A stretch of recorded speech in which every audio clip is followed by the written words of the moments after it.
સંત કવિ અખાને જો સમજવા હોય તો મારી દૃષ્ટિએ પહેલા એનું બેકગ્રાઉન્ડ એટલે પૃષ્ઠભૂમિ સમજવી જોઈએ.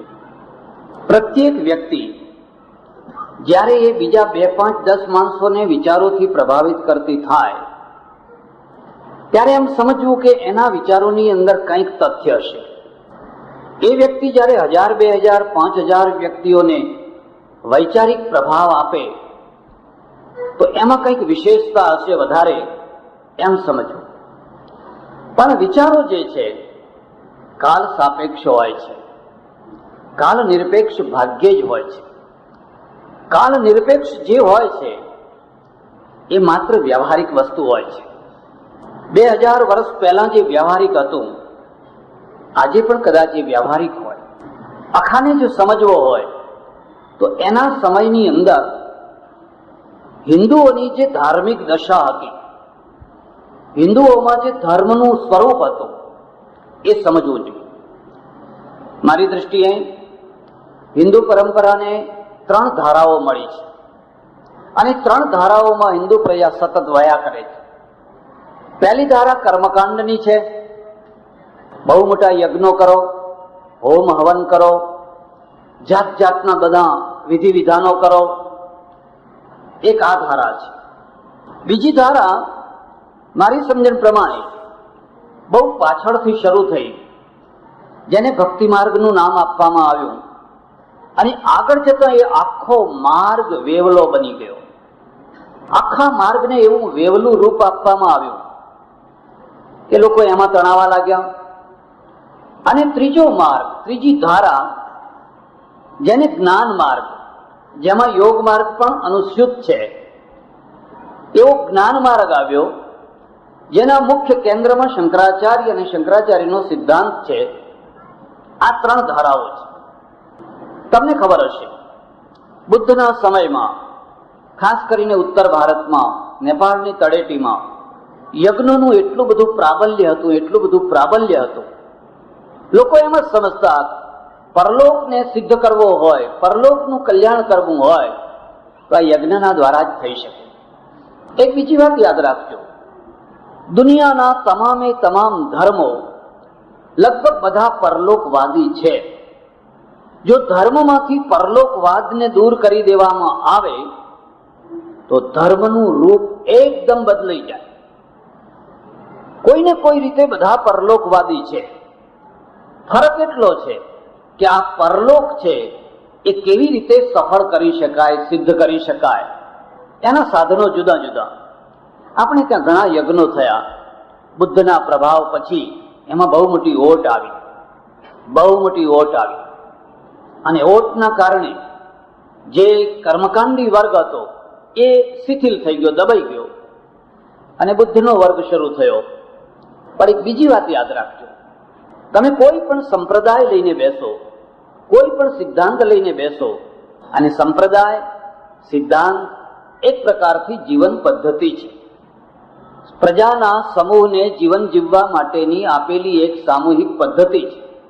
જે પદ્ધતિ 5, 25, 50,000 માણસો આચરી શકે, એને આચરવામાં રસ આવે, એને આચરવાથી લાભ થાય એવી પદ્ધતિ છે. એવી પ્રત્યેક પદ્ધતિને સમય આવતા ઘડપણ આવતું હોય છે. ઘડપણ વિનાનું કોઈ નથી હોતું. પ્રત્યેક વસ્તુને વૃદ્ધાવસ્થા આવતી હોય છે. આજે જે તાજું છે એ કાલે વાસી થવાનું જ છે. કાલે જે વાસી થશે એ કર્માવાનું જ છે. જે કર્માશે એ સડવાનું જ છે અને જે સડશે એ સમાપ્ત થવાનું જ છે. દુનિયાના તમામે તમામ ધર્મો ઉપર, તમામે તમામ જીવન પદ્ધતિઓ ઉપર જો તમે દૃષ્ટિપાત કરશો તો તમને ખ્યાલ આવશે કે દરેકને વૃદ્ધાવસ્થા આવી છે.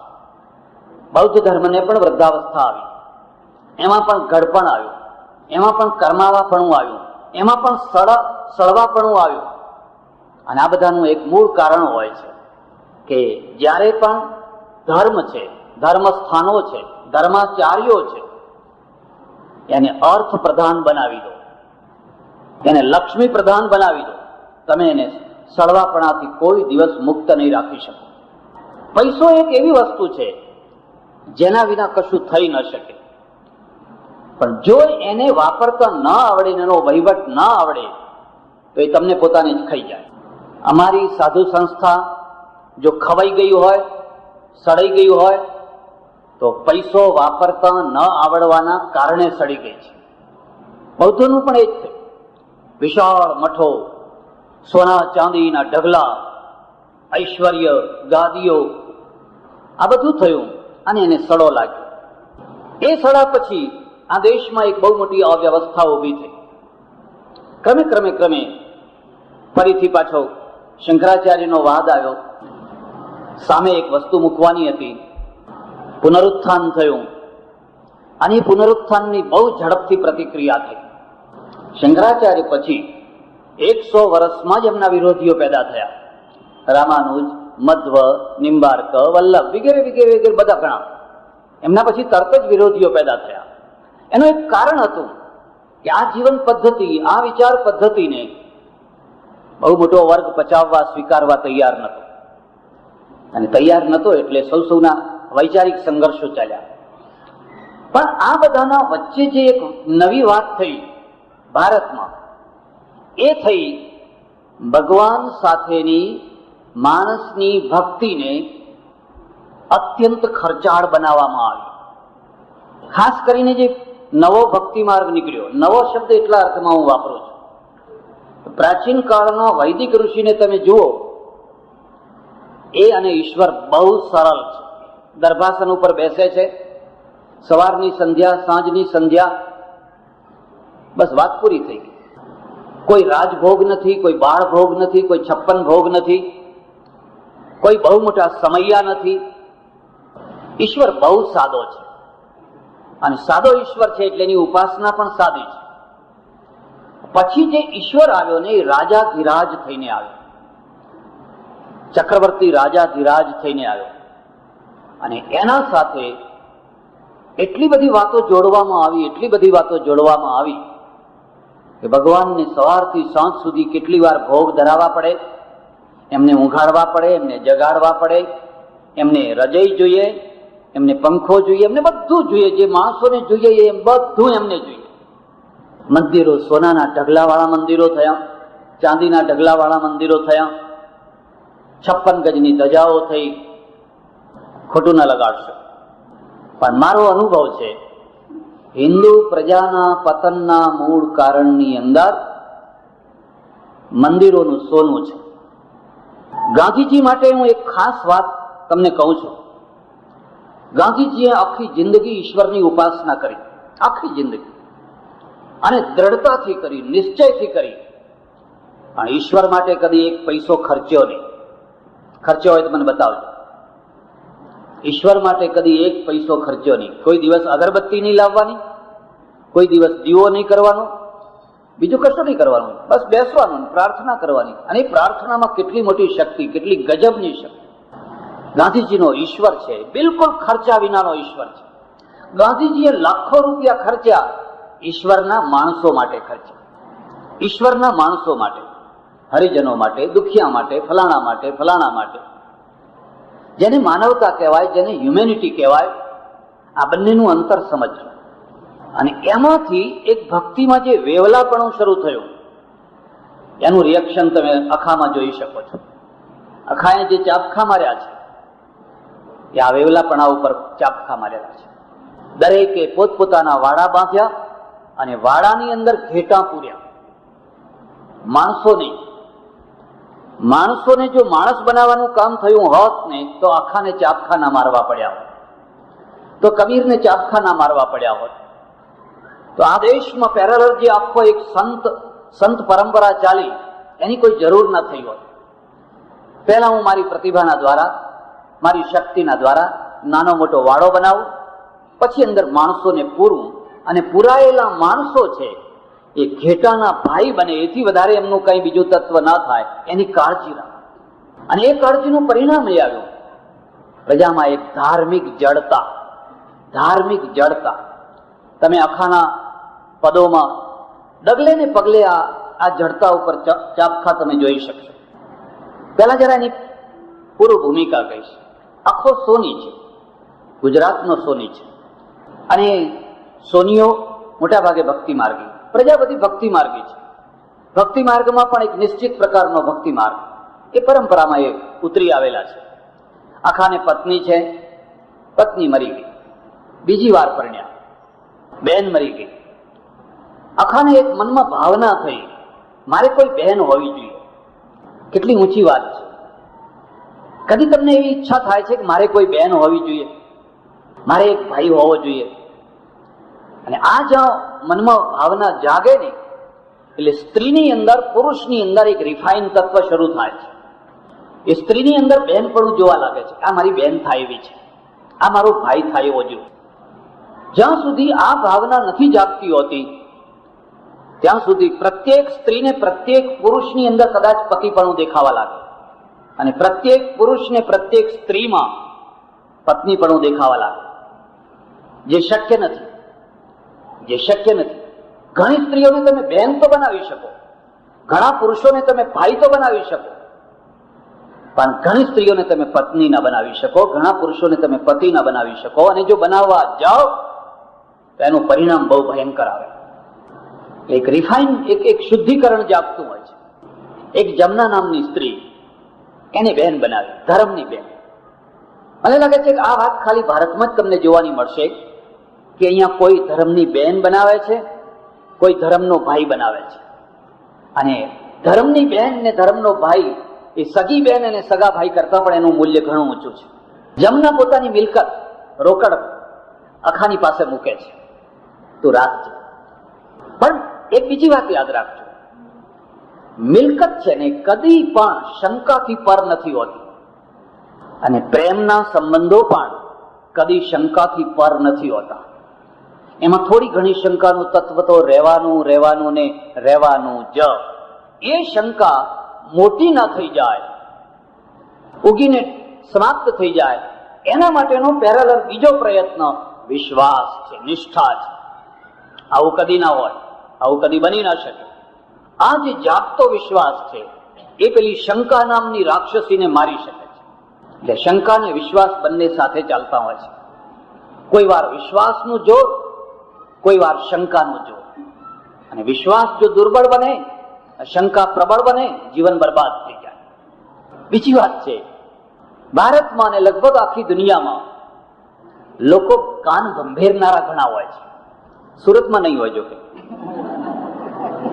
એમનું એક ખાસ કામ હોય છે કે સતત લોકોના કાનની અંદર ભંભેરણી કર્યા કરે. અને બહુ જલ્દી જેના કાન ભંભેરાઈ જાય, એમાં કદી તમે સ્થાયિત્વની અપેક્ષા ના રાખી શકો, સ્થિરતાની અપેક્ષા ના રાખી શકો. જમનાના કોઈએ કાન ભંભેર્યા, અરે તે પૈસો આપ્યો છે, જરા વિચાર કર. સોની તો સગા બાપને ના છોડે. એકવાર એક સોનીએ મારી પાસે આવીને વાત કરી. બહુ ભક્ત માણસ, વર્ષોથી મારો ઓળખીતો. મને કે મહારાજ, મારો ધંધો એવો છે કે થોડું ઘણું આગુ પાછું કરવું જ પડે છે. જો કે આજે તો એવો કયો ધંધો બાકી રહ્યો છે જેમાં આગુ પાછું ના કરવું પડતું હોય, એ કહેવું જ મુશ્કેલ છે. કોઈ એવો ધંધો બતાવો જેમાં જરાય આગુ પાછું ના કરવું પડતું હોય. અમારી સપ્તાહોમાં એ જ દશા છે, એમાં બધું ઘણું આગુ પાછું કરવું પડતું હોય. અમારા મંદિરોમાં એ, અમારા આશ્રમોમાં એ, જ્યાં જુઓ ત્યાં આગુ પાછું, આગુ પાછું, આગુ પાછું. એટલે આપણને બધું પચી ગયું છે કે આ તો ચાલે, એમ કે બરાબર છે. પછી મને કે જુઓ, પણ હું જુઠ્ઠું નથી બોલતો. એ તો બહુ મોટું કામ કહેવાય, બહુ મોટો ગુણ કહેવાય. નહીં, લોકો અમારી આગળ અમને સાચું બોલાવી દે છે. શું કરે છે? અરે કે તમે સોની થોડું ઘણું કાઢ્યા વિના ના રહો, એમ એ બોલે. ત્યારે અમે કહીએ હા ભલે, ત્યારે તમે એમ માનો. હવે અમારો કઈ ગુનો ક્યાં રહ્યો? કહી દીધું કે એમ માનો. એ કે છે, અમે કહી દીધું. દરેક ધંધાની સાથે કંઈક ને કંઈક થોડી ઘણી વાતો એવી રહેતી જ હોય છે. જમનાના કાન બંબે રહી ગયા, સ્વાભાવિક છે. હું એ ચર્ચા વધારે નહીં કરું, મારે તો એટલું જ કહેવું છે. એણે કંઠી બનાવડાવી, હાર બનાવડાવ્યો પોતાના પૈસાનો, અને પેલો ભાઈ છે એને મનમાં વિચાર કર્યો કે એક તોલો વધારે ઉમેરીને કરી આપું. બેન છે ને, એમાં વળી કહેવું શું, બતાવવું શું, એના અંદર થોડું વધારે મારું ગાંઠનું સોનું ઉમેરું. પેલી બેન લઈને ગઈ ખરી, પણ મનમાં હંમેશા શંકા જ રહ્યા કરે. હા, મુઓ અખો કંઈક કાઢ્યું હશે, એમ કે કંઈક કાઢ્યું હશે. અને પછી બીજા સોની પાસે જોખાવા ગઈ. એણે કહ્યું બેન, આ તો એક તોલો વધારે છે, ઉપરથી એક તોલો વધારે છે. અને એને પોતાના મનની અંદર થોડું દુઃખ થયું કરે મારે આ, પણ આ હવે કોઈને ખબર ન પડવી જોઈએ. જે વાતની કોઈને ખબર ન પડવી જોઈએ એ જ વાતની જલ્દી ખબર પડી જતી હોય છે. આપણે 1000 પ્રયત્નો કરીએ ને છતાં એ જ વાતની વધારે ખબર પડી જતી હોય છે. ને અખાને જયારે આ વાતની ખબર પડી એને બહુ મોટો આઘાત લાગ્યો. જિંદગીમાં લાગણીના આઘાત જેવો કોઈ આઘાત નથી. પૈસાનો આઘાત એ બહુ મોટો આઘાત નથી. નોકરી છૂટી ગઈ, ધંધો છૂટી ગયો, એ આઘાત ખરો, પણ લાગણીના આઘાત જેવો કોઈ આઘાત નથી. અને એની કળ બહુ જલ્દી વળતી નથી હોતી. અખાને પોતાની જાત ઉપર, ધંધા ઉપર એક અણગમો આવી ગયો. એક મારો અનુભવ હું તમને કહું છું. ઈશ્વર છે ને એ કોઈ વાર તમારી ટ્રેક બદલાવા માંગે છે, અને ટ્રેક બદલાવા માંગે છે એટલે કોઈને કોઈ પ્રકારના આઘાતથી સીધી રીતે તમે બદલો નહીં. જો ભર્તુહરીને આઘાત ના લાગ્યો હોત તો દુનિયાને રાજા ભર્તુહરી તો મળ્યો હોત, પણ યોગી ભર્તુહરી ન મળ્યો હોત. ભર્તુહરીને યોગી બનાવવા માટે પિંગલાનું પ્રકરણ અનિવાર્ય હતું. એ આઘાત જરૂરી હતું, અને ઘટનાની બહુ મોટી અસર થતી હોય છે. આ માણસ બહુ કુશળ હતો. એવું કહેવાય છે કે જહાંગીરના સમયમાં અમદાવાદની જે ટંકશાળ હતી એ ટંકશાળનો અખાને વડો બનાવેલો. ત્યાં જે સોનામોહરો વગેરે છાપવામાં આવતી એ આખું એના નિયંત્રણ નીચે. આટલો મોટો ટ્રેઝરર ઓફિસર કહેવાય, પણ એનું મન ભાંગી ગયેલું. એમાં પણ ત્યાં પણ થોડી ખટપટો થઈ, અને એક દિવસ એને જિંદગી પ્રત્યે એટલો મોટો અણગમો આવ્યો કે બધા પોતાના હથિયારો તો અહીં કૂવામાં નાખી દીધા, બધા કૂવામાં ફેંકી દીધા. મારે આ નથી કરવું. એક બીજી વાત છે, તમારા મૂળની અંદર એક તમે પડ્યા હોવ છો, અને પછી તમારા મા બાપના દ્વારા તમારા ઉપર એક બીજું વ્યક્તિત્વ થોપાયું હોય છે. તમારા ઉપર એક બીજું મોરું ઉપર મૂકી દેવામાં આવ્યું હોય છે. જે મોરાને જોઈને મા બાપ વગેરે સમાજ તો રાજી થતો હોય છે, પણ તમને પોતાને તમારું મોરું ગમતું નથી હોતું. અને આ જે ન ગમતું મોરું છે, કોઈ એક ટાઈમ સમય એવો આવતો હોય છે કે તમે એને ફેંકી દેતા હોય છો, ત્યારે તમારું અંદરનું વાસ્તવિક જે રૂપ છે એ પ્રગટ થતું હોય છે. આખો મૂળમાં યોગી હતો, આખો મૂળમાં ભક્ત હતો, આખો મૂળમાં ચિંતક હતો, આખો મૂળમાં કવિ હતો, પણ મા બાપે એને સોની બનાવી દીધો. અને સોનીનું મોરું પહેરીને વર્ષો સુધી એને હથોડો લઈને tip tip tip tip tip tip tip કર્યું. મા બાપની શી ઈચ્છા હોય? મારો છોકરો બહુ કમાય, બંગલો બાંધે, ગાડી હોય, ફલાણું હોય, એ જ ઈચ્છા હોય. મારી પાસે ઘણા લોકો આવે અને આવીને મને કહે મહારાજ તમે તો ગંગ નાયા, એમ કે. તો હું એમને કહું આવો ને તમને નવડાવીએ. અમે નાયા તો તમને નવડાવીએ. કે ના ના મહારાજ, હવે અમારે તો હવે પાકા પાન, હવે શું નાયે? તો કીધું તમારા છોકરાને નવડાવીએ. કે ના હોય એને વાત ના કરતા હોય. જોજો, એનો અર્થ એ છે કે પારકી જણીના કોઈ હોય એ બાવા થાય તો લોકોને ગમે, એમાં 71 પેઢી તરી જાય, પણ એમના ઘરમાં જો એવું થવાનું હોય કોઈને ના ગમે. ગમે કે ના ગમે, અખાના ઉપર જે મોરું હતું, જે ધંધાનું મોરું હતું, જે વ્યવહારિક મોરું હતું, તો પરિસ્થિતિ એને ફેંકાવી દીધું, અને એમાંથી શુદ્ધ અક્ષય, શુદ્ધ અખો પેદા થયો. એક બીજી વાત, અમારે ત્યાં જે સાધુ થવાની પ્રક્રિયા છે, અથવા ઉપાસના કરવાની પ્રક્રિયા છે, અથવા સાધના કરવાની પ્રક્રિયા છે, એમાં બે મુખ્ય ભેદો છે. એક તો એક માણસ એવો હોય છે કે આવે એને મંત્ર આપો, બેસાડો એટલે થઈ જાય. સાધુ બનાવો, માળા આપો, અટર માળા ગટર માળા કરવા લાગે, આખી જિંદગી કાઢી નાખે. એક માણસ એવો હોય કે હંમેશા એના મસ્તિષ્કની અંદર જાણવાની વૃત્તિ હોય, સમજવાની વૃત્તિ હોય. અને જે માણસની અંદર જાણવા અને સમજવાની વૃત્તિ હોય એ માણસ જ્યાં સુધી એના મસ્તિષ્કને તૃપ્તિ ન મળે ત્યાં સુધી એ સ્થિર ન થઈ શકે. બુદ્ધે કેટલા ગુરુ કરેલા, ખાલી દત્તાત્રેય કરેલા એટલું જ નહીં, બુદ્ધે કેટલા આશ્રમોમાં બુદ્ધ રહેલા, અને કેટલી જગ્યાએ છોડી છોડીને ચાલ્યા ગયેલા. એવી રીતે અખા ભગત છે, એમની જે યુવાવસ્થા, ગૃહ ત્યાગ અથવા જે આ ઉપાસનાનો માર્ગ, એમણે ઘણી જગ્યાએ ફર્યા, ઘણી જગ્યાએ. એક તો પહેલો એમને પરંપરાનો જે માર્ગ હતો એ પહેલા પરંપરાનો માર્ગ મળ્યો. એમના સાહિત્યમાં તમે જોયો છો, ગુરુ કીધા મેં ગોકુળનાથ, અને કેવી ગજબની વાત લખે છે, ઘરડા બળદને ઘાલી નાખ. આ સાહિત્યકારોને પૂછો તમને આવું વાક્ય ના જડે. કેમ? ઘરડા બળદને ગાલી નાથ. નાથ નાખવાનો એક સમય હોય છે. જ્યારે બળદ 2 વર્ષનો 2.5 વર્ષનો થયો હોય અને એને નવો નવો પરોઠવાનો હોય ત્યારે તમે એને નાથ નાખો, પછી તમે એને ગાડે જોડો વગેરે બરાબર છે. પણ હવે આ 15 વર્ષનો વૃદ્ધ થયો, પાછો 45 વર્ષનો 50 વર્ષનો વૃદ્ધ માણસ થયો છે. ઘરડા બળદને ગાલી નાથ. અને પછી એવું બધું લખે છે કે મારે અહીં બોલવામાં મને જરા ત્રાસ થાય. અને એ અનુભવો કર્યા એમણે. ગોકુળમાં રહ્યા, વર્ષો સુધી રહ્યા, ભાગવત સાંભળ્યું, ભાગવત ઉપર પદો રચ્યા, એ પદો લોકોને સંભળાવ્યા, લોકો ખુશ થઈ જાય એના પદો સાંભળીને. પણ મન ના માન્યું. કેમ મન ના માન્યું? મને સ્વીકાર ન કર્યું. અને એને તરત જ લખી દીધું, પોતાનો અણગમો બતાવી દીધો.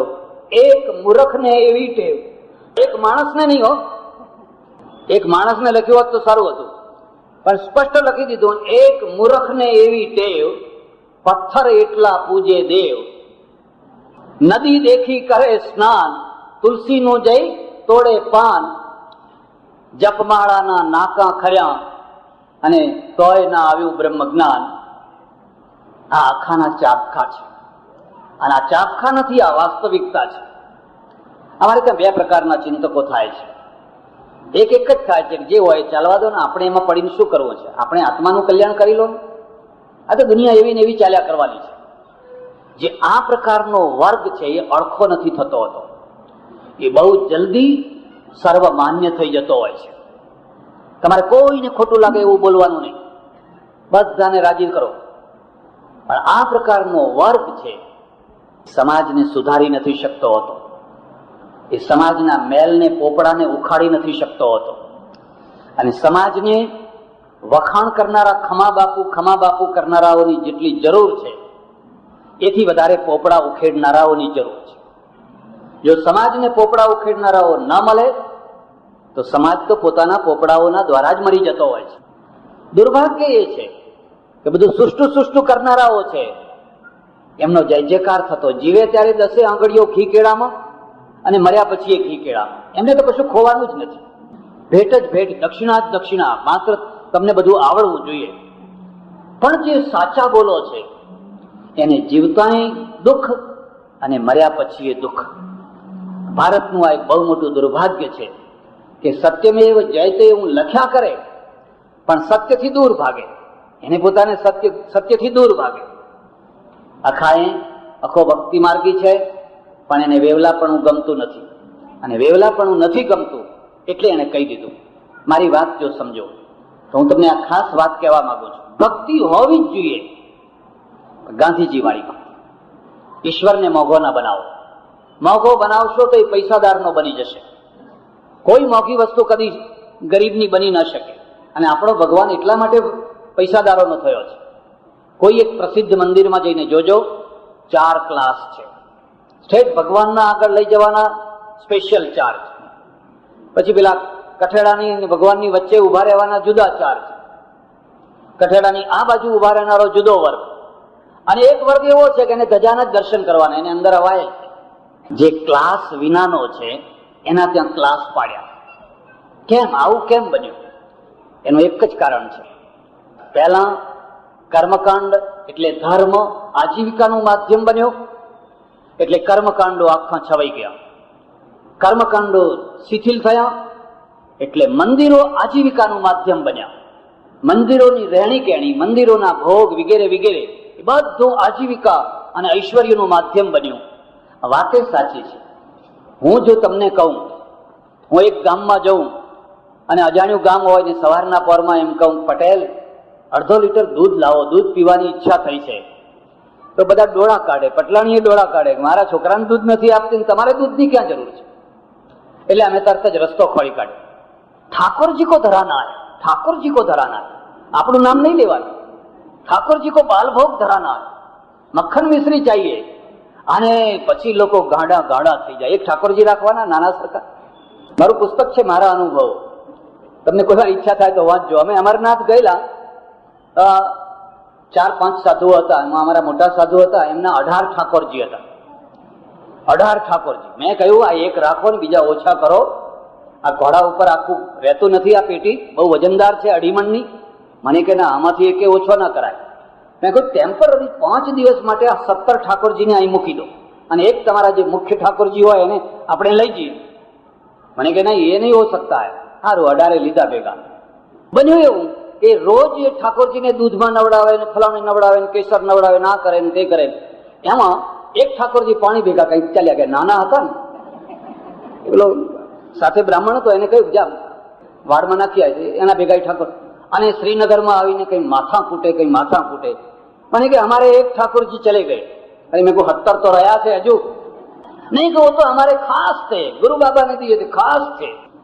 અને ત્યારે મારા મનમાં એમ થાય, એક તરફ શંકરાચાર્યનો અદ્વૈતવાદ, એક બ્રહ્મવાદ, અને બીજી તરફ આ ઘણા ઠાકોરજીઓ, દરેકના જુદા, દરેકના અલગ. આ બૌદ્ધોના ત્યાં પણ આ દશા થયેલી. દરેક સાધ્વીનો બુદ્ધ અલગ, દરેક સાધ્વીનો પોતપોતાના બુદ્ધને અલગ.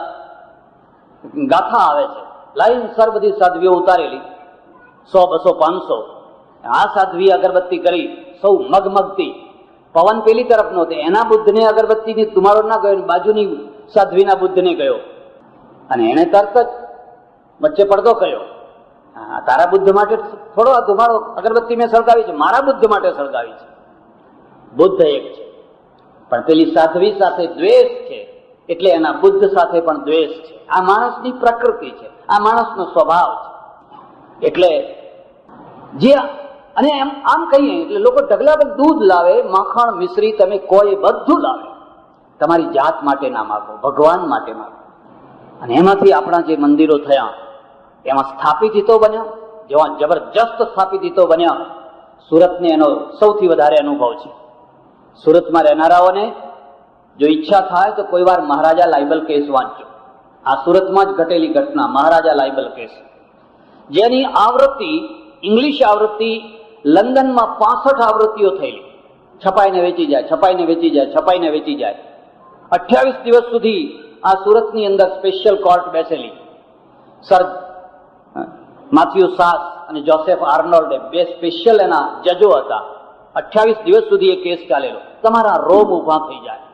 ધર્મ આટલો વિકૃત થાય કેમ? ભક્તિને વેવલાપણું આપ્યું એટલા માટે. ભક્તિ સાચી છે, ભાવના સાચી છે, પણ એની સાથે વિવેક હોવો જોઈએ. જો વિવેક નહીં, આ દશા બંગાળમાં થઈ. ચૈતન્ય મહાપ્રભુની પરંપરામાં આ જ દશા થઈ. અને ત્યાં એવું કહેવામાં આવ્યું કે મારો ગુરુ જો દારૂ પીતો હોય ને પીઠામાં જતો હોય તો મારા માટે એ કૃષ્ણ જ છે, તો પણ મારા માટે એ કૃષ્ણ જ છે. હું માનું છું ત્યાં સુધી અતિ ગુરુવાદે આ દોષ ઉભો કર્યો. ગુરુ બરાબર છે, નાવ જોઈએ, પણ તમને દેખાય કે આમાં કાણું પડ્યું છે, તમને લાગે કે આમાં પાણી ભરાઈ રહ્યું છે, અને તો પણ છેલ્લી ઘડી સુધી તમે એ નાવને છોડો નહીં, તો એ તારનારી નહીં, એ ડુબાડનારી નાવ. જે સંપ્રદાયોએ જે અતિ ગુરુવાદ કર્યો, ગમે તો હોય, ગુરુ ગમે તેવા હોય, પણ પકડ્યા, એને કદી છોડાય નહીં. અને ઈશ્વર રૂઠે તો ગુરુ રાખે, પણ જો ગુરુ રૂઠ્યા તો ઈશ્વરે ના રાખે. એમાંથી આ દૂષણો ઉભા થયા. અને એ દૂષણોના પ્રત્યે આખો ચાપખા મારે છે. એટલા સરસ ચાપખા મારે છે, મને એનું કાવ્ય યાદ નથી, હું એનો ભાવ તમને બતાવું છું. એણે કહ્યું કે ભજન મંડળી બેસતી, રોજ સત્સંગ થતો, ભજનો ગવાતા, હું જઈને બેસવા લાગ્યો. પછી એક દિવસ મુખ્ય ગાનાર ના આવ્યા, એટલે લોકો વિચારમાં પડ્યા કે આજ કોણ ભજન ગાશે. હું તો છેલ્લો બેસતો, એટલે મને થયું કે લાવ ત્યારે હું ગાઉં. હું આગળ આવીને 2-4 ભજનો ગાવ્યા, લોકોને બહુ ગમ્યા, લોકો વખાણ કરવા લાગ્યા. અને અખો લખે છે, પેલું જે પાછળ બેસતો હતો ત્યારે મારા અંદર પાશેર અભિમાન હતું, અને પછી જયારે મને આગળ બેસતો કર્યો એટલે શેર થયું. ઓહો, હું એ ગાયક છું. અને પછી તો જયારે જયારે ભજન મંડળી બેસે, લોકો મને આગળ જ કરે, આગળ આવો, આગળ બેસો. અને પછી મારું મન ઝંખ્યા કરે કે ક્યારે મને ગાવાનું કે હું ગાઉં, ક્યારે મને ગાવાનું કે હું ગાઉં. પછી તો ગાતો થયો. મને ગોદડા ઉપર બેસાડતા થયા, અને ગોદડાની બહુ મોટી ગરમી હોય છે. પછી એ ગોદડું ધર્મનું ગોદડું હોય કે રાજસત્તાનું ગોદડું હોય, એક વાર એ ગોદડા ઉપર બેઠા એટલે તમને આમ ગરમાવો આવી જાય. આખો કહે છે જ્યારે મને ગોદડા ઉપર બેસાડ્યો તો પેલું શેર અભિમાન હતું ને એ 10 શેર થઈ ગયું. અને હવે એક વાર ગોદડા ઉપર બેઠાડા પછી ફરી જો નીચે બેસવાનું આવે તો કેવું લાગે? તમે રોજ આગળ બેસતા હોય ને એકવાર તમારે પાછળ બેસવું પડે ને તમારા સામે કોઈ ધ્યાન પણ ના આપે. પૈસાદારમાંથી ગરીબ થવું એટલું આઘાતજનક નથી જેટલું માન ભોગી થયા પછી માનની ઉપેક્ષાની કક્ષાએ પહોંચી જવું બહુ આઘાતજનક છે. પછી તો બધા લોકોએ કહ્યું કે ના હો, ગુરુ કરવા જેવા છે. ખરેખર આ તો ગુરુ કરવા જેવા છે. મેં કાન ફૂંકવા માંડ્યા, લોકોને ચેલા બનાવવા માંડ્યા અને એને લખ્યું તોલામાંથી મણમાં ગયું. પેલું જે અહમભાવ તોલું એટલે દસ્યેર હતું એ તોલામાંથી મણમાં ગયું. પછી તો મણ પૂરો થયો.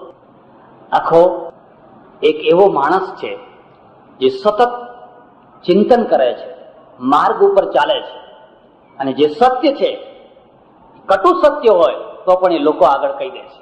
અમારે ત્યાં બે પ્રકારના સાધકો હોય છે, એક બેસી જનારા, એક ચાલનારા. જે બેસી જનારા હોય છે એ માત્ર બેસી જાય છે, કદાચ પોતાનું કલ્યાણ કરી શકે, પણ જે ચાલનારા છે એને હંમેશા નવા ડગલા ભરવાના હોય છે. એ જૂની વસ્તુ છોડતો જાય છે, જૂનીમાંથી જે થેલામાં ભરવા જેવું હોય ભરી લે છે, પણ કચરો કચરો છોડતો જાય છે. આગળ બધી ઘણી મજલ છે, ઘણું દૂર સુધી ચાલવાનું છે. એટલે અખો છે એ અખાએ વેવલી ભક્તિ ઉપર બહુ મોટા પ્રહાર કર્યા છે.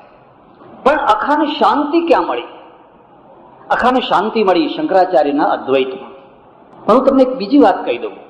હમણાં ભાઈ શ્રી ઉષ્ણ છે અને ભૂપેન્દ્રભાઈએ જે ચર્ચા કરી, દરેક કવિને, સાહિત્યકારને, લેખકને એના સમયનું ચિંતન મળતું હોય છે. એના સમયનું યાદ રાખજો. આજથી 200 વર્ષ પહેલા જે મકાન બાંધનારા સારામાં સારા કારીગરો હતા, એ સારામાં સારું મકાન બાંધે તો પણ એ વિલાયતી નળિયા અને હવેલી જ બાંધે. આમ પેલું પતરા કે નળિયા એવું જ બાંધે. આરસીસી ની કલ્પના જ નથી. એ વખતે આરસીસી નું મકાન નતા બાંધતા, માટે મૂર્ખા હતા એવું ના કહી શકાય. એના સમયનું એ સ્થાપત્ય હતું. એમ વૈચારિક ભૂમિકા પણ દરેકને સમયની હોય છે. જ્યારે બુદ્ધનો પ્રભાવ ચાલતો હોય એટલે કવિઓ બધા બુદ્ધથી પ્રભાવિત થાય. જ્યારે ગાંધીવાદનો પ્રભાવ ચાલતો હોય, આ દેશના લેખકો, કવિઓ બધાના ઉપર ગાંધીવાદની અસર થાય, વિનોબાની અસર થાય. જ્યારે ભગતસિંહની વાત ચાલતી હોય તો ભગતસિંહની અસર થાય. દરેકને સમયનું ચિંતન હોય છે. શંકરાચાર્યને પણ સમયનું ચિંતન છે અને અખાની પાસે પણ સમયનું ચિંતન છે. અને એ ચિંતન છે એટલે એને તમે સ્થાયી રૂપ ના આપી શકો. અમારી એવી માન્યતા છે, સત્ય કદી સમગ્રતામાં પ્રગટ થતું નથી. સત્ય હંમેશા ખંડાગ્રતામાં પ્રગટ થતું હોય છે. હું જે આજે વાતો કહું છું એ તમને 100% સાચી લાગતી હોય તો પણ આવનારા વર્ષોમાં એ 100% સાચી રહેવાની નથી. સમયની સાથે પરિવર્તન થવાનું જ છે. જીવન પ્રત્યેનો દૃષ્ટિકોણ, માણસો પ્રત્યેનો દૃષ્ટિકોણ અને આખો દૃષ્ટિકોણ એ સમય સમય ઉપર બદલાયા કરતો હોય છે.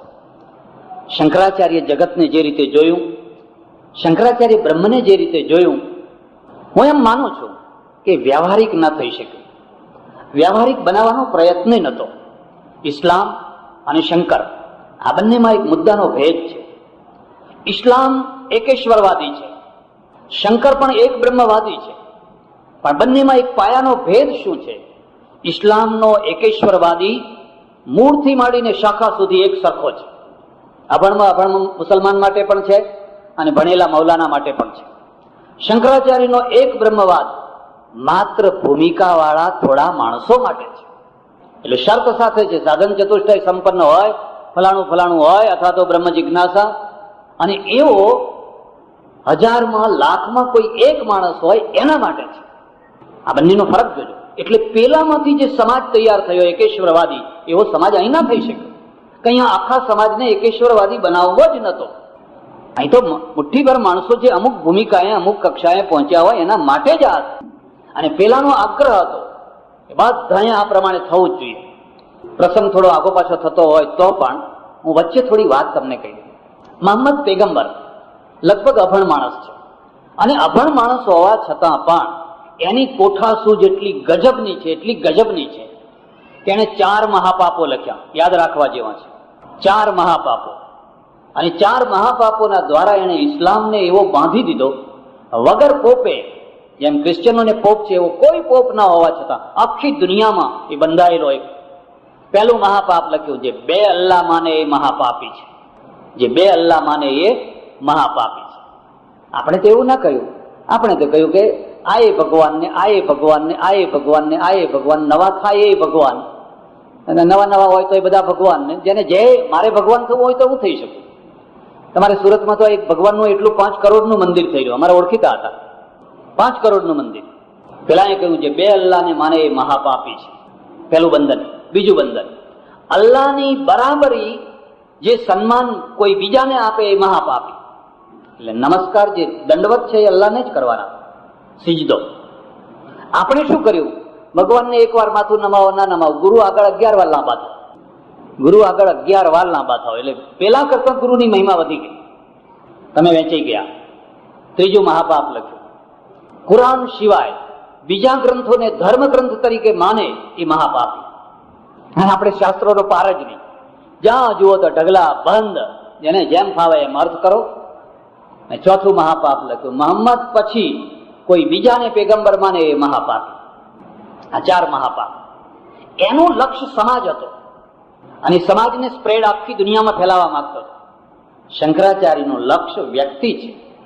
થોડાક જાગૃત થયેલા, થોડાક આગળ વધેલા, ઊંચી ભૂમિકાએ પહોંચેલા એ વ્યક્તિ છે. બાકીની પ્રજા કોઈ માતાને માને, કોઈ દેવને માને, કોઈ ભૂતને માને, કોઈ ફલાણાને માને, કોઈ ફલાણાને માને, કોઈ વિરોધ નથી. બલકે માનવું જ જોઈએ. તમે આ વાતને સમજો. આપણા ત્યાં પીડા આ થઈ છે, એકેશ્વરવાદને સામાન્ય પ્રજા સુધી પહોંચાડવાનો પ્રયત્ન નથી કર્યો, બલકે અટકાવ્યો છે. તમારે તો આ જ કરવાનું, તમારાથી આ ના થાય. અમારે બ્રહ્મસૂત્રની અંદર એક અપશુદ્રાધિકરણ આવે છે, અને અપશુદ્રાધિકરણ બહુ મોટું વિવાદાસ્પદ અધિકરણ છે. એમાં પ્રશ્ન થયો છે કે આ બ્રહ્મ વિદ્યામાં શુદ્રોને અધિકાર છે કે નથી, અને નથી એમ બતાવ્યું છે. એને અધિકાર નથી. એની ચર્ચા મારે નથી કરવી, બહુ કટુ ચર્ચા છે. એને અધિકાર નથી. અને એથી વધારે કહું તો આપણે કારીગર વર્ગને શુદ્રોમાં મૂકી દીધા છે. જે એન્જિનિયર છે, જે શિલ્પકાર છે, જે મંદિરો બનાવે છે, જે મૂર્તિઓ બનાવે છે, જે લાકડાનું કામ કરે છે, જે લોખંડનું કામ કરે છે, જે ધાતુઓનું કામ કરે છે, એ બધા શુદ્રોમાં છે. પણ એ સમયની અંદર ઇસ્લામની અસર, સુફીઓની અસર બહુ ઝડપથી ઉત્તર ભારતમાં થઈ. એમાંથી કબીર થયા, નાનક થયા, દાદુ થયા. આ બધા નિર્ગુણવાદી, નિરાકારવાદી. અને નિરાકારવાદીની સાથે શંકરાચાર્યના અદ્વૈતનું રૂપ જે ભાષામાં, વિચારસાગર વગેરે ભાષાઓમાં જે અનુસ્યુત થયેલું, અનુવાદિત થયેલું, એ લોકો સુધી પહોંચ્યું. અને એ આખા ભગતને પ્રાપ્ત થયું. અને આખાને બહુ શાંતિ મળી. માત્ર અખાની જ વાત નથી કરતો, નરસિંહની પણ એ દશા છે. નરસિંહના 2 રૂપ છે. એક સમય જુઓ તો નરસિંહ કાલો ખેલી કૃષ્ણની ભક્તિ કરનારો નરસિંહ છે. બસ કૃષ્ણ કૃષ્ણ કૃષ્ણ એવા એવા ભજનો રચે છે ગોપી ભાવથી. એ જ નરસિંહ ઉત્તરવર્તી કાળમાં જ્યાં લગી આત્મા તત્વ ચિહ્ન્યો નહીં, ત્યાં લગી સાધના સર્વ જૂઠી. આ એનો ઉત્તર કાળ છે, આ એની પક્વાવસ્થા છે. પવન તું, પાણી તું, ભૂમિ તું, ભૂધરા, વૃક્ષ થઈ ફૂલી રહ્યો આકાશે, જાગીને જોઉં તો જગત દિશે નહીં, ઊંઘમાં અટપટા ભોગ ભાસે. આ શંકરની અસર છે, સીધે સીધી સ્પષ્ટ અસર છે. પણ મુશ્કેલી એ છે કે શંકર સિવાય બીજી અસર છે ક્યાં? તમારી પાસે અસરો પ્રાપ્ત કરવા માટેના સ્કોપ શું છે? આજે જેટલા સ્કોપ છે એટલા 400 વર્ષ પહેલા નતા. કાં તો કર્મકાંડી બનો, કાં તો વેવલી ભક્તિ કરો, કાં તો પછી શંકર માર્ગી વેદાંતી બનો, એક બ્રહ્મવાદી બનો. બીજા સ્કોપ હતા ક્યાં? યોગને ભેળવો. આજે દુનિયાની આગળ ઘણા સ્કોપો ઉભા થયા. અને એટલે મેં મારો એક શ્લોક રચ્યો છે, એવું તમને સંભળાવી દઉં. બ્રહ્મ સત્યમ જગત સત્યમ. જગત મિથ્યા નહીં, જગત લોક સેવા હિત્યેશા પરમાર્થતા. લોક સેવા ક્યાં હતી પહેલા? લોક સેવા એ પ્રધાન છે. આજે સ્કોપ બદલાઈ ગયો, દૃષ્ટિ બદલાઈ ગઈ. વિવેકાનંદ અમેરિકાથી આવ્યા અને એમણે કહ્યું, સંન્યાસીઓ હાથમાં ટેથેસ્કોપ લો, ઇન્જેક્શન આપો, દવાઓ આપો, કોઈના ગળફા ઉચકો. પલાઠી વાળીને ખાલી ભોંયરામાં બેસી રહેવાથી કશું કલ્યાણ નહીં થાય. રોગીઓની દવા કરો, વિધવાઓની ચિંતા કરો, અનાથ બાળકોની ચિંતા કરો. ક્રિશ્ચિયાનિટી જોરથી ફેલાઈ રહી છે માત્ર સેવાના દ્વારા.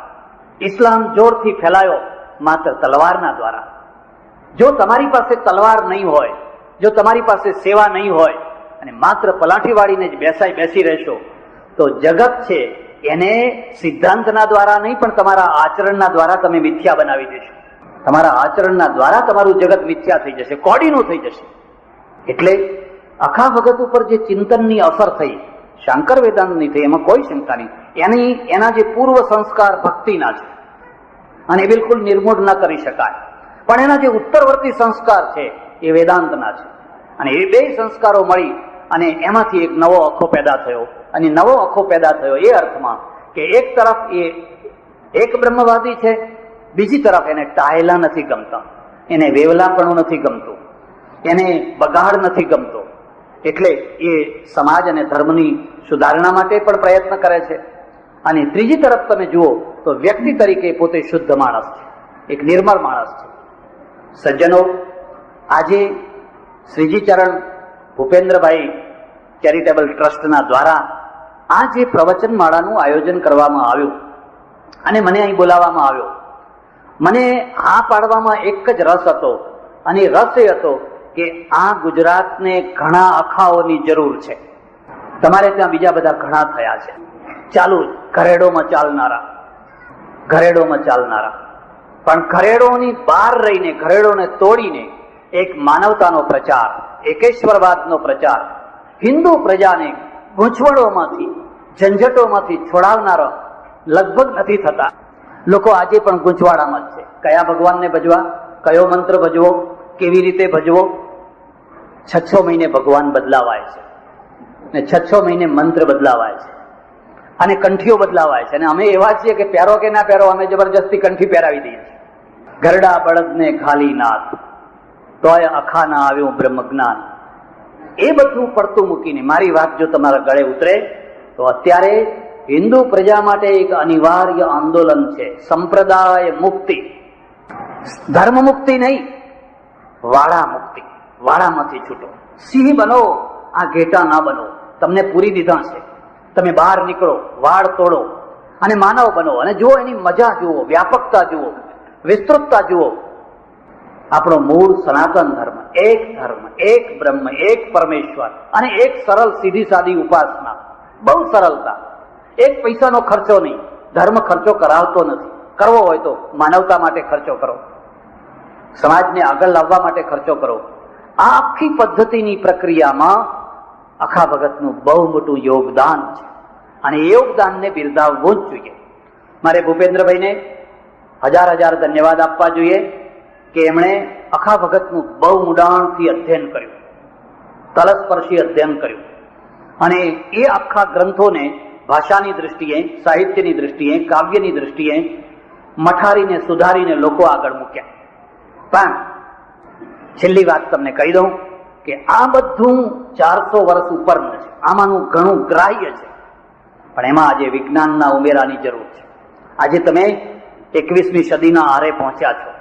આત્મા વિશે, જીવ વિશે, પરમાત્મા વિશે, પરલોક વિશે 400 વર્ષ પહેલાની જે માન્યતાઓ હતી એને આજે એની એ રીતે તમે માનવા લાગો તો ચિરંજીવી નહીં થઈ શકે. તમારા ઉપર વિજ્ઞાનની અસર પડવી જ જોઈએ. અને આ વિજ્ઞાન છે એ આ માન્યતાઓને વધારે સ્પષ્ટ અને રિફાઇન કરશે. એટલે સજ્જનો, પહેલા તો હું શ્રીજી ચરણ ટ્રસ્ટને, પ્રતિભાબેનને ખૂબ ખૂબ અભિનંદન અને ધન્યવાદ આપું છું કે આ નિમિત્તે અખાને જાગતો કર્યો તમે, લોકો સુધી કંઈક એ પ્રત્યે રસ રુચિ ઊભી કરી. ભૂપેન્દ્રભાઈને ધન્યવાદ, ઉસનસભાઈને. અને મને પોતાને એટલા માટે રસ આવ્યો કે આવી કોઈ બાબત હોય તો લોકોને કંઈક પણ જગાડવા માટે 2 શબ્દો કહું. મારા ગુજરાતને, ભારત દેશને ધર્મના નામે લૂંટવામાં આવે છે. ધર્મના નામે અહીં કરોડો રૂપિયા ખંખેરવામાં આવે છે. જાત જાતના કર્મકાંડો, જાત જાતના ભગવાનના નિમિત્તો બનાવીને લોકોને ખોટી રીતે પૈસા ખેંચવામાં આવે છે. મારે જો શીતળા માતાનું મંદિર બાંધવું હોય તો કદાચ સુરતમાંથી 5-10 લાખ રૂપિયા મળી રહે, પણ શીતળાની રસી શોધનારી પ્રયોગશાળા બનાવવી હોય તો લોકો મને કહે, મહારાજ આ પંચાયતમાં તમે ક્યાં પડ્યા છો, એ તો પશ્ચિમવાળા બધું કરશે, એ બધું પશ્ચિમવાળા કરશે. તો આપણે શું કરશું? આપણે માત્ર ટોકરા ખકડાવવાનું જ કામ કરશું? આ બરાબર નથી. ધર્મ, અધ્યાત્મ અને વિજ્ઞાન, આ ત્રણેયનો મેળ, ત્રણેયનો સુભગ સમન્વય. આપણો ધર્મ, આપણું અધ્યાત્મ, આપણા મંદિરો, આપણા આશ્રમો એ પ્રકારથી ઘડાયેલા, રચાયેલા હોય કે તમને પોતાને એમાં અશ્રદ્ધા ન થાય, અને વિધર્મી આવે તો એને પણ એમ થાય કે આપણા કરતા અહીં ઘણું સારું છે, એવું થવું જોઈએ. હમણાં મારે ત્યાં એક ઓળખીતા સજ્જન આવ્યા અમેરિકાથી, અને પછી બધી એમની અંદર કડવાહટ હતી, બધી બહાર કાઢવા માંડ્યા. મને કે એક બહુ પ્રસિદ્ધ મંદિરમાં ગયો, બહાર નીકળ્યો તો બધો પ્રસાદ બહાર વેચાય, પૈસેથી વેચાય એનો વાંધો નહીં, પણ એ પ્રસાદ ઉપર ઢગલાબંધ માખીઓ બેઠેલી. એટલે મેં એને કહ્યું, ભાઈ આટલી બધી માખીઓ અહીં બેઠી છે, બીજું કઈ નહીં તો એક પ્લાસ્ટિકનું કપડું તો ઢાંક, આ માખીઓના જંતુઓ તો લોકો સુધી ના પહોંચે, આ માખીઓના જંતુઓ તો લોકો સુધી ના પહોંચે. અને પ્રસાદ વેચનાર છે ને, વેચનાર લાલ ઘુમ આંખો કરીને કહે છે, कैसे नास्तिक हो, ये मक्खियां नहीं है, ये तो गए जन्म की गोपियां है. આ તો ગયા જન્મની બધી ગોપીઓ છે. ભગવાનનો પ્રસાદ એ જન્મમાં કંઈક બાકી રહી ગયેલો, એ લેવા માટે આવેલી છે. મહારાજ હું તો છક થઈ ગયો. મેં કહ્યું પછી શું કર્યું? પછી મેં એમ કર્યું, આમ કરીને હાથ કર્યો તો 2-3 માખીઓ હાથમાં આવી. એટલી બધી માખીઓ હતી, 2-3 આવી, અને જોરથી એનું ડાચું પકડીને કે ઉઘાડ તારું માથું, આ ગોપીઓ નાખું તારા મોઢાની અંદર. આ ભક્તિ નથી, આ રૂઢિઓ છે. અને આ શ્રદ્ધા વધારનારી રૂઢિઓ નથી, આ આસ્થા વધારનારી વ્યવસ્થાઓ નથી. આ વ્યવસ્થાઓ તોડવી જ પડશે, આ વ્યવસ્થાઓ કાઢવી જ પડશે, તો તમારા મંદિરો સચવાશે, તો તમારા મંદિરો સાચા અને ભવ્ય થશે. જો એની જગ્યાએ તમે માનવતા લાવશો, એની જગ્યાએ ઉદારતા લાવશો, જે આ સંતોની પાસે છે, સંત વાંગ્મયમાં, સંત પરંપરામાં છે, તો ધર્મની જય બોલાવ્યા વિના જય થશે. અને નહીં તો ગમે એટલા ગળા ફાડીને જય બોલશો, જય થવાની નથી. એટલે હું આખાના ચરણમાં શ્રદ્ધાંજલિ અર્પિત કરું છું, વંદન કરું છું. અને જેની સ્મૃતિમાં, એટલે ભૂપેન્દ્રભાઈની સ્મૃતિમાં આ ટ્રસ્ટ રચાયું છે, એ ભૂપેન્દ્રભાઈને પણ અંજલિ અર્પણ કરું છું કે કોઈનું મરવું પણ અમર બનવાનું નિમિત્ત બનતું હોય છે. એક માણસ કદાચ નાની ઉંમરમાં વિદાય લે, પણ વિદાય લેનાર પાછળ એક પ્રેરણા મૂકીને જાય, અને પ્રેરણા મૂર્તિ પ્રતિભાબેન એ પ્રેરણાના નિમિત્તે આવા માનવતાના અને સમાજના વિકાસના કાર્યો કરે. હું સમજુ છું કે આ વ્યક્તિની કોઈને કોઈ એક પ્રકારની અમરતા છે. તમે કરોડો કમાયા, પણ તમારો દીકરો તમારા મર્યા પછી 12 મહિને એક તિથિ ઉજવવા તૈયાર ન હોય, તમારું ચિત્ર મૂકવા તૈયાર ન હોય, તો હું સમજુ છું કે કરોડાધિપતિ બનીને પણ મર્યા પછી તમે ભિખારી થયા છો. મર્યા પછી તમારા અસ્તિત્વ, વ્યક્તિત્વનું કોઈ નામ નિશાન નથી રહ્યું, કારણ કે પાછળ કોઈ એવી પ્રેરણા નથી. ત્યારે આ બધી વાતો આપણે ગ્રહણ કરવાની છે. હું પરમેશ્વરને, ભગવાનને હૃદયથી પ્રાર્થના કરું, આવો આપણે સાચી ભક્તિ મેળવીએ, સાચું જ્ઞાન મેળવીએ, સાચો ધર્મ મેળવીએ, વેવલાપણામાંથી છૂટીએ અને નાસ્તિકતામાંથી છૂટીએ, સાચી આસ્તિકતાને સ્વીકાર કરીએ, અને સાથે સાથે માનવતાવાદી જીવન જીવીએ. એ જ આપણને સૌને પ્રેરણા મળે. આભાર, ધન્યવાદ, હરિ ઓમ.